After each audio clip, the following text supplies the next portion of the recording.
morning. If you're watching this video, you clicked on it because you want to know what my first month at Cornell has been like. Honestly, it's been a whirlwind. So much has happened. I can't believe it's been a month. It feels like only like 2 weeks from orientation week. So much has happened. I met so many people, gone to so many classes, and today is the video that I'm gonna share all of it with you. First and foremost, I go and have breakfast. Also, I'm so sorry for my voice. I'm still recovering from a sickness. But let's start with the food. What is Cornell food all about? The dining halls at Cornell are rated among some of the best dining halls in America. And of course, as your girl, I came to Cornell to check that out. And let me say, I was so surprised by how true that it actually was. The food here is among the best food with the best variety that I've ever tried. The dining halls are super diverse. They have food for everybody. They have Asian cuisine, Mexican cuisine, Japanese cuisine, Chinese cuisine. They have so many different cuisines that they always rotate. Right now I'm headed to Toni Morrison Dining Hall, as I usually do in the mornings to grab breakfast. And I'm gonna show you around the dining hall and see what they have.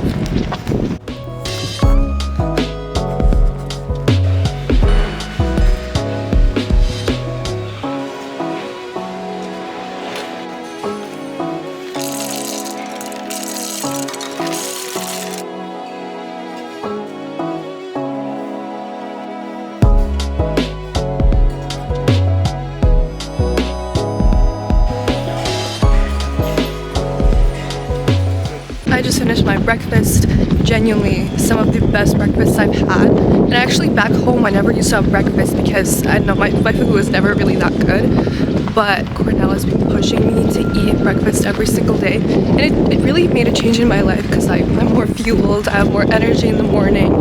And it's good because I have 8 a.m. classes the whole week. And then like maybe the craziest and like best foods I've eaten in Cornell was like, we have a ramen bar. We can create your own ramen, so good. We had a pho bar where you could create your own pho. Then we had a smoothie bowl bar where you could create your own acai bowl. Honestly, Cornell dining halls have so many like sections where you can like create your own food, and that's really great. Also, Cornell pizza. Oh my gosh, as a non-pizza lover, I genuinely adore Cornell pizza. So I'll stop talking about the food. Let's talk about the course load.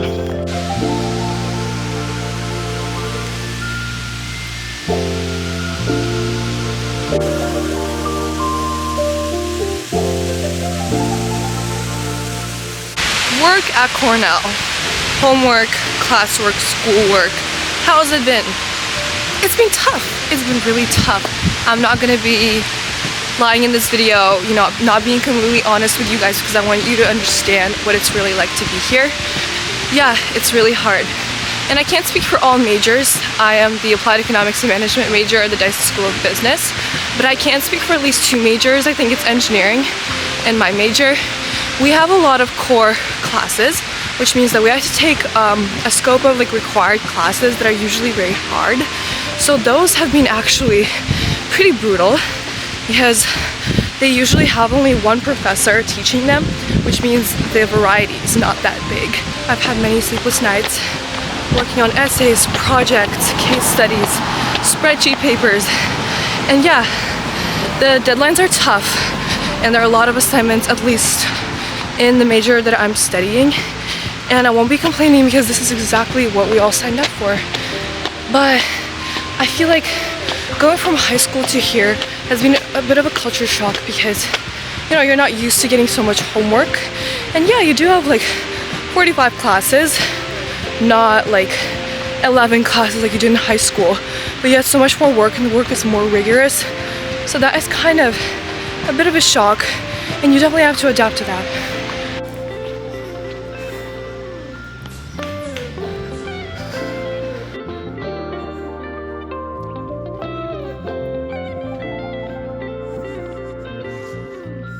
At Cornell, I'm taking 18 academic credits, which covers most of my required classes. And the way it's been, I'm not going to complain at all. I'm very blessed to be here. But yeah, it's been hard because I didn't get all the teachers that I wanted. the pace is going really fast and it's sometimes hard to adapt. But I truly can't say I've ever learned so much as I have in the past few weeks. My mind is genuinely expanding every day because of the knowledge that I'm learning. And I'm gonna make a separate video about all the classes that I'm taking, but I've truly never been more educated than right now.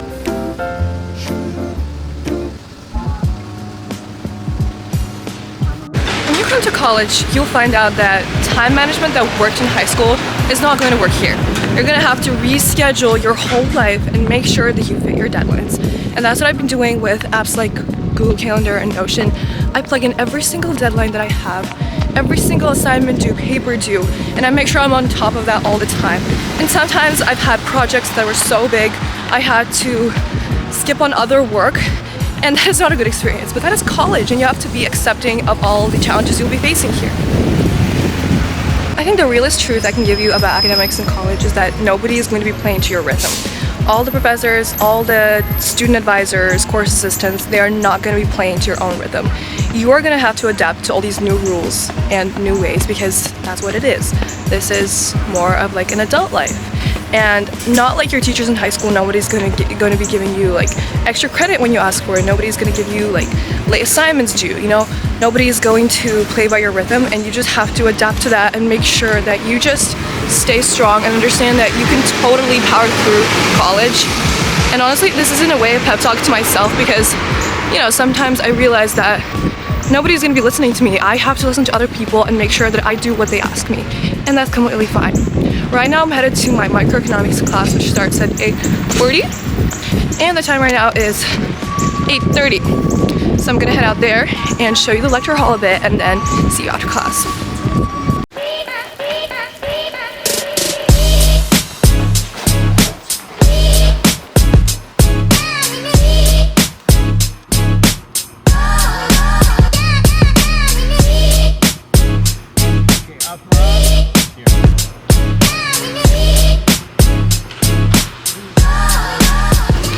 Guys, I just finished my boxing practice. We're in this big hall right now, very spacious. It was like a 2-hour class, so I'm really tired. Right now I'm gonna be grabbing a lunch and studying for my next class.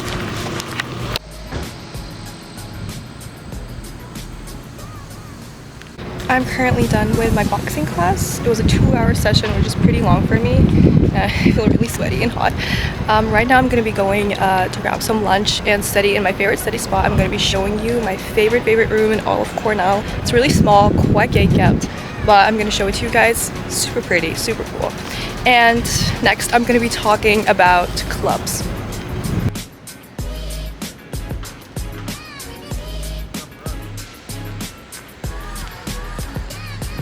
So notoriously and famously, Cornell has over 1,100 student organizations, and these include like professional clubs, frats and sororities, then like sports clubs, fun clubs. It's a lot of student organizations you can join on campus. And me personally, I'm interested in like social consulting, you know, business and entrepreneurship and renewable energy. So I was like going to like club fairs and different events that promoted these certain clubs, and let me tell you, the club culture here is pretty scary. If you want to get into a club of your choice, you have to do coffee chats with people. This means you're meeting up with the members or like brothers of this club, and you're getting to know them personally, you're getting to know their organization. Second of all, you have to read up significantly on the organization. You have to make sure you know what you're talking about when you're applying. Second of all, you have to research all of the application requirements. That means you have to put up a resume, you have to make sure you chat with enough people so you have built a network. And this is more for like pre-professional clubs, like pre-law clubs, pre-business frats, like finance clubs are really big here because we have these top 3 business school in the country, maybe in the world, I'm not even sure. Yeah, and that's why the finance craze here is actually insane. Everyone wants to get into the same business frat, everyone wants to go to the same finance club, and you're very lucky if you're not going into these two industries because they are so overpopulated, there's so many people applying, and it's really competitive. I applied to a business frat, I'm not going to disclose the name, just for the sake of being polite. There were 3 rounds that I went through, really crazy recruitment. They ask you to do really insane things like name the names of all of the brothers, and like they ask you like provocative questions, trick questions, mind math. They ask you about the industry you're interested in or the industry you're not even interested in, and you have to have answers to all of those questions. Then a lot of the finance clubs put you up for competitions and pitches, meaning you're going to be working in a group, creating a project. So that is pretty intense.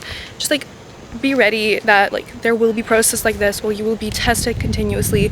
It will be a nerve-wracking process. There are a lot of clubs like that, but besides that, there's so many amazing organizations in Cornell that are worth joining.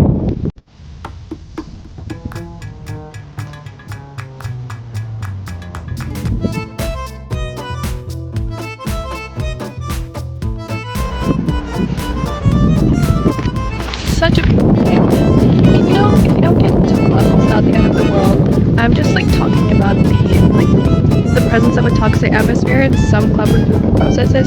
Yes, it's true. Yes, it's present, but that doesn't mean it should define you if you don't get into a club. It's absolutely fine.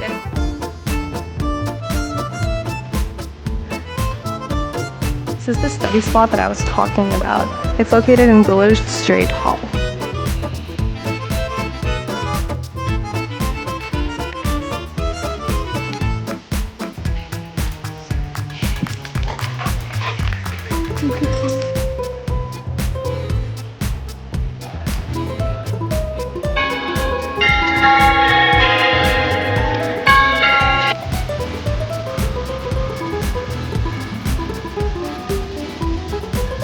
Arya, say hi. Hi. How is life after completing the case study? That's amazing. Right? Such a weight. I know, it's just like a different life. It's been really good. So we're done with our Excel class, and now we're going to I'm just going to a coffee shop, I'm going to a career fair. I'm just a Dyson life. Oh, right, this is where I should be going up. Okay, bye.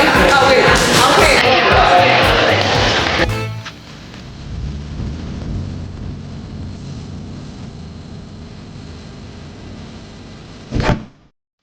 Hey guys, I'm back in my room and I just changed.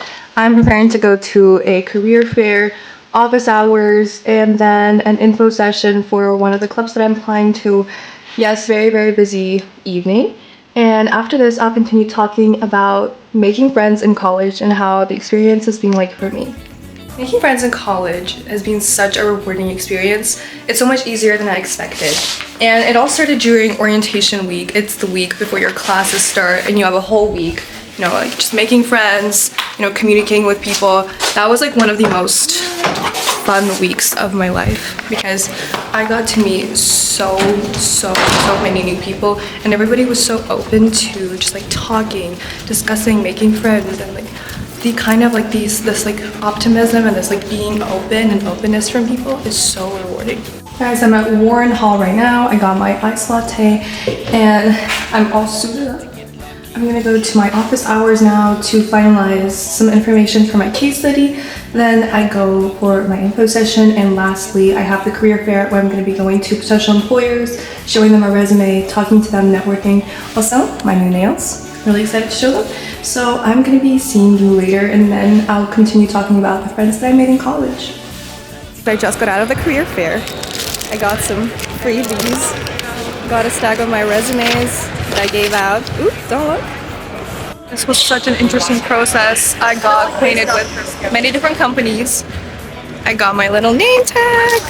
It's been really exciting, and now I'm gonna go back and show you guys what it actually looks like. This is normally what a career fair looks like. There are a lot of different businesses and corporations lining up in tables like this. You come, you drop off your resume, you talk and network, ask about the internship positions. Here we have like different vehicle companies, you know, cleaning companies. We have companies in investment banking, business, fashion, hospitality. I am currently done with all of my events for today. Now I'm going back to my room to work on some projects. So making friends in college is easier than you expect. No matter what kind of person you are, no matter extroverted, introverted, ambiverted, you're going to find your people here. it's just a matter of time until you find the people that you connect with, the people that you can call your friends, your close friends, you know, your sisters or your brothers from like another mother.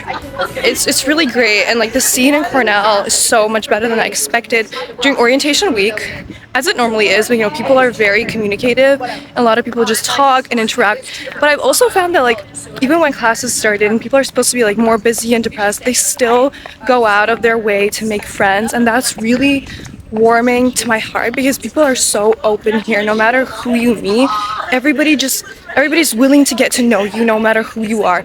For example, today I was just sitting having lunch at Oak and Shields, and there were two people discussing a very interesting topic, and I was kind of listening with the back of my ear, and then they just called me to sit with them and talk about the topic because they saw I was curious about it, and we had a really cool discussion, and we made friends in the end. And that's a really cool example of just like people are very open, and you should be open as well, just meeting, to just like communicating, making friends. And you can truly meet people anywhere, in the dining hall, in class, in the streets. Just make sure you don't fear communication, and you go out of your way to be a person that looks approachable. And by approachable, I mean like you have a smile on your face, or you look like you can be approached, and you don't just like sit there and like look grumpy, because yeah, some people are not going to approach you if you look like unapproachable, essentially. And like it's just important to be open no matter who you are. You don't have to be an extrovert, you don't have to always go out of your way. Just make sure you look like a person that wants to communicate if you truly want to make friends. And I can promise you 100% that you are going to find your people. It's just a matter of time. And I'm truly blessed to have the friends that I have right now. I'm really good friends with my roommates. I stayed like later from class, to mingle with the people in my classroom, my classes. Has been so rewarding. Yeah, some people have went away from me, some people have entered my life, and it's just a constant cycle, and it is completely okay.